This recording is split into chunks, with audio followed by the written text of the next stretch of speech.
తెలుగు రాష్ట్రాల్లో అతిపెద్ద lift manufacturer lifts ట్రై.com dealership కూడా ఇవ్వబడును. Welcome to Suman TV. Rythu Bharosa జనవరి 26వ తేదీ నుంచి రైతుల ఖాతాల్లో పడబోతున్నాయి డబ్బులు. టెన్షన్ పోయింది. 89,000 కోట్లు ఇచ్చిన ప్రభుత్వం. అయితే కొత్తగా పాస్బుక్లు వచ్చిన వాళ్ళ పరిస్థితి ఏంది? చాలామందికి ఈ డౌట్ ఉంది. కొత్తగా పాస్బుక్లు వచ్చినాయి, నిన్నమన్నే భూములు కొనుక్కున్నారు, పాస్ పుస్తకాలు వచ్చినాయి, మరి వాళ్ళేమో రైతు భరోసాకు అప్లై చేసుకోలేదు. గతంలో అంటే కేసీఆర్ ప్రభుత్వం ఉన్నప్పుడు రైతు బంధు కింద అప్పుడెప్పుడు అప్లై చేసుకున్నారు, వాళ్ళకి పైసలు పడుతూ వచ్చినాయి. మరి భూమి బదలాయింపు అయిపోయింది, కొత్తగా కొనుగోలు చేశారు. ఈ కొత్తగా భూములు కొనుగోలు చేసుకొని పాస్ పుస్తకాలకు రైతు భరోసా పడుతుందా పడదా? చాలామందిలో ఈ డౌట్ ఉంది. చాలా స్పష్టంగా గవర్నమెంట్ ఒక వెసులుబాటుని కల్పించింది. వీళ్ళు టెన్షన్ పడాల్సిన అవసరం లేదు. వీళ్లకు కూడా కొత్తగా పాస్ పుస్తకాలు వచ్చిన వాళ్ళకి కూడా ఈ పంటకే రైతు భరోసా ఇవ్వడానికి ప్రభుత్వం స్పష్టంగా నిర్ణయం తీసుకుంది. అయితే వాళ్ళు ఏం చేయాలి? ఇప్పటికే గవర్నమెంట్ చాలా స్పష్టంగా, అంటే ఇది కొత్తగా పాస్బుక్ వచ్చిన వాళ్ళు ఎవరికి ఇస్తారో తెలుసా? ఏ లోపు పాస్బుక్ వచ్చి ఉండాలి? జనవరి 1వ తారీఖు లోపు, జనవరి 1వ తారీఖుకు ముందు ఎవరికైతే పాస్ పుస్తకాలు వచ్చినాయో వాళ్లకు మాత్రమే ఈ పంటకి రైతు భరోసా అందుతుంది. మిగతా వాళ్ళకి వచ్చే పంటకి కన్ఫామ్. జనవరి 1వ తారీఖు లోపు ఎవరికైతే పాస్ పుస్తకాలు అందుతాయో వాళ్ళకే ఈసారి రైతు భరోసా అందుతుంది. రెగ్యులర్గా పాత వాళ్ళు ఎవరైతే ఉన్నారో, అంటే గతంలో రైతు బంధు తీసుకుంటున్న వాళ్ళు ఎవరైతే ఉన్నారో వాళ్ళ డేటా యాజ్ టీజ్ రైతు భరోసాకు వస్తుంది. రైతు భరోసా నుంచి వాళ్ళకు పాత వాళ్ళకి అందరికి పడుతుంది. కొత్త వాళ్ళకు మాత్రం, భూమి బదలాయించిన వాళ్ళకు మాత్రం, కొత్తగా పాస్ పుస్తకం తీసుకున్న వాళ్ళకి జనవరి 1వ తారీఖు లోపు పాస్ పుస్తకాలు వచ్చిన వాళ్ళకి మాత్రమే రైతు భరోసా పడుతుంది. ఇది క్లియర్గా గుర్తుపెట్టుకోండి, కన్ఫ్యూజ్ కాకండి. రెండోది వచ్చేసి ఏంటంటే పోడు భూములు. ఈసారి ప్రభుత్వం పోడు భూములు ఉన్న రైతులకు కూడా, గిరిజన ప్రాంతాల్లో, అటవీ ప్రాంతాల్లో చాలామంది రైతులు పోడు భూములు ఉన్నాయి, వాళ్ళు పోడు భూములు సాగు చేసుకుంటున్నారు. వాళ్ళకి కూడా పెట్టుబడి ఆర్థిక సాయాన్ని అందించాలని ప్రభుత్వం నిర్ణయించింది. పోడు భూములు ఉన్న రైతులకు కూడా ఈసారి వాళ్ళ వివరాలు నమోదు చేసుకుంటే రైతు భరోసాలో వాళ్ళకి కూడా ఈ పంటకు పెట్టుబడి సాయం అందుతుంది. ఎకరానికి 6,000 చొప్పున. సో కన్ఫ్యూజ్ కావాల్సిన అవసరం లేదు.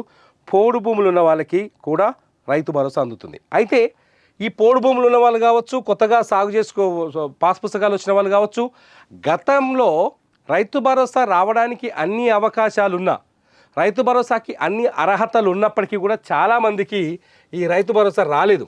చాలామందికి రాలేదు. ఎందుకంటే వాళ్ళు డీటెయిల్స్ నమోదు చేసుకోకపోవడం వల్ల రైతు బంధు మిస్ అయింది.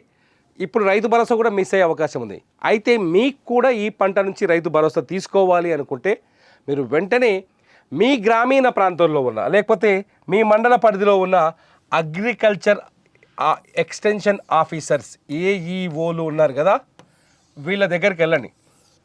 ఇప్పటికే వాళ్ళకి రైతు భరోసా సైట్ని క్రియేట్ చేసి ప్రభుత్వం వాళ్ళకి యాక్సెస్ కూడా ఇచ్చింది. వాళ్ళ దగ్గరికి వెళ్ళి మీరు మీ భూమి వివరాలు, పాన్ కార్డు, లేకపోతే ఆధార్ కార్డు, పాస్ పుస్తకం, బ్యాంక్ అకౌంట్ నెంబర్, మీ బ్యాంక్ అకౌంట్ నెంబర్ తీసుకోండి, మీ పాస్ పుస్తకం తీసుకోండి. నేను ఒకసారి రాసి చూపిస్తా. 3 చాలా స్పష్టంగా ఉండాలి. 1 పాస్ పుస్తకం, పాస్బుక్ తీసుకోండి. రెండోది వచ్చేసి Aadhaar card.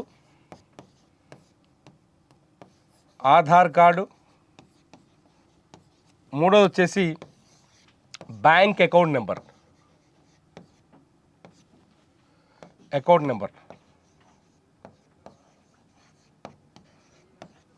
Bank account number, మీ పాస్ పుస్తకం, Aadhaar card, bank account number తీసుకొని పోతే అగ్రికల్చర్ ఆఫీసర్లు కొత్తగా, అంటే జనవరి కొత్త పాస్ పుస్తకదారులు అయినా సరే, గతంలో వివరాలు నమోదు చేసుకునే వాళ్ళు అయినా సరే, ఈ 3 తీసుకొని వెళ్తే రైతు భరోసా సైట్లో మీ వివరాలని నమోదు చేస్తారు. ఈ పంటకే మీకు రైతు భరోసా అందించే ప్రయత్నం చేస్తారు.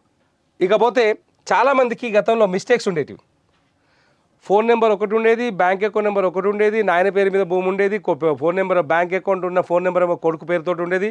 ఇట్లా కన్ఫ్యూజన్స్ చాలా ఉన్నాయి. భార్య పేరు మీదనేమో భూమి ఉంటుంది, ఫోన్ నెంబర్ భర్తది ఉంటుంది. ఎందుకంటే బ్యాంక్ అకౌంట్ నెంబర్లో భర్త ఫోన్ నెంబర్ పెట్టుంటారు. ఇట్లాంటి కన్ఫ్యూజన్స్ చాలా ఉంటాయి. ఈ కన్ఫ్యూజన్స్ ఉన్న వాళ్ళు ఇబ్బందులు పడుతూ ఉన్నారు. గత రైతు బంధు నుంచి పడ్డారు, రైతు భరోసా నుంచి పడ్డారు. మొన్న రుణమాఫీ జరిగినప్పుడు చాలామంది ఇట్లాంటి కన్ఫ్యూజన్లో ఉన్నారు. ఇటువంటి వాళ్ళందరూ ఇప్పుడు వెళ్ళి మీ రైతు భరోసా ఏఈఓ దగ్గరికి వెళ్తే ఆ ఏఈఓ ఏం చేస్తారంటే మీ డీటెయిల్స్ తప్పుగా ఉన్న వ్యవహారాలన్నింటినీ రీకరెక్ట్ చేస్తాడు. ఏఈఓ దగ్గర పోండి, మీ పాత వివరాల్లో మార్పులు ఏమైనా ఉంటే చేయించుకోండి. వాళ్ళ వివరాలను కూడా మార్చడానికి సిద్ధంగా ఉన్నారు. సో వెంటనే వెళ్ళి మీ ఏఈఓని కలిస్తే ఇవాళ కావచ్చు, లేకపోతే రేపు సోమవారం కావచ్చు, ఎందుకంటే సోమవారం నుంచి ఎకరం ఉన్న వాళ్ళకే పడతాయని చెప్తున్నారు. కాబట్టి వెళ్ళి ఏఈఓల దగ్గరికి వెళ్ళి మీ డీటెయిల్స్ కూడా మార్చుకునే అవకాశం ఉంది. సో కన్ఫ్యూజ్ కావాల్సిన పని లేదు. ప్రతిదానికి అగ్రికల్చర్ ఆఫీసర్లు ఉన్నారు మీ దగ్గర, లేకపోతే మండల స్థాయి అధికారులు ఉన్నారు. వాళ్ళు మీ ప్రాబ్లమ్స్ని సాల్వ్ చేయడానికి రెడీగా ఉన్నారు. రైతు భరోసాకి మీరు పూర్తి అర్హత కలిగి ఉంటే, మీ భూమి నిజంగానే సాగుకు యోగ్యమైన భూమి అయితే ఖచ్చితంగా మీ అకౌంట్లో 26వ తేదీ అంటే సోమవారం నుంచి 27వ తేదీ నుంచి డబ్బులు పడతాయి. మళ్ళీ చెప్తున్నా, చాలా క్లియర్ గుర్తుపెట్టుకొని 26 నాడు ఎకరం భూమి ఉన్న వాళ్ళకే పడతాయని చెప్తుంది గవర్నమెంటు. ఫస్ట్ ఎకరం భూమి ఉన్న వాళ్ళకి పడుతుంది 26 తారీఖు నాడు. 26 తారీఖు నాడు మొదట ఎకరం దానికి లోపున్న భూములకు పడే అవకాశం ఉంది. ఆ తర్వాత 15 రోజులు, అట్లా ఒక 15 రోజుల పాటు ఈ 15 చిన్న చిన్న సమస్యలన్నీ క్లియర్ చేసుకుంటూ ఈ 15 రోజుల్లో మొత్తం పూర్తి స్థాయిలో రైతులకు సాగుకు యోగ్యమైన 1,49,00,000 ఎకరాలకి రైతు భరోసాని అందించడానికి ప్రభుత్వం ఏర్పాట్లు చేసుకుంది. So don't worry. ఆ తర్వాత ఎవరైనా అంటే ఇప్పటికే డిజిటల్ బ్లాకింగ్ పూర్తయింది. గ్రామీణ ప్రాంతాల్లో సాగుకు యోగ్యమైన భూములు లెక్కలు తేల్చిరు. ఆ లెక్కలు తేల్చిన భూమికే రైతు భరోసా అందుతుంది. సో మీకేమైనా రైతు భరోసా పైన సందేహాలు కానీ మీ సమస్యలు ఏమైనా ఉంటే ఖచ్చితంగా ఈ వీడియో కింద కామెంట్ చేయండి. మీ సమస్యని ఎక్స్పోజ్ చేస్తూ దానికి వివరణని తీసుకునే ప్రయత్నం చేస్తూ దానిపైన స్పష్టత ఇవ్వడానికి ఇస్తూ నేను మరో వీడియో చేయడానికి రెడీగా ఉన్నా. అప్పటి వరకు చూస్తూనే ఉండండి సుమన్ టీవీ.